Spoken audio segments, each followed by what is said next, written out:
Welcome to the Tech Egg. Don't get scrambled. Enjoy the video.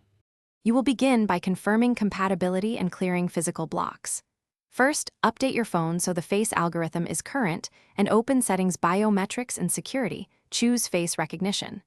Once done, follow prompts to position your face in the oval. Hold the phone at eye level, about 12–18 inches away. Make sure ambient light is even. Avoid strong backlight.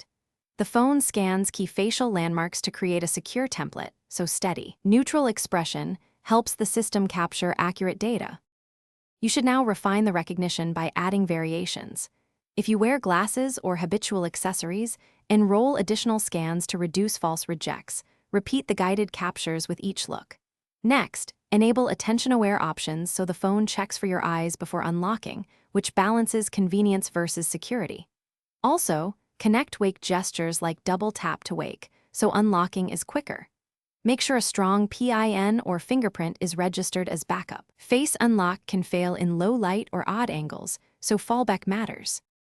Finish by thoroughly testing unlock performance. Try angles, 1/2 distances, indoor and outdoor light. If you see inconsistent results, first clean the front camera and retry. Dust or smudges often cause errors.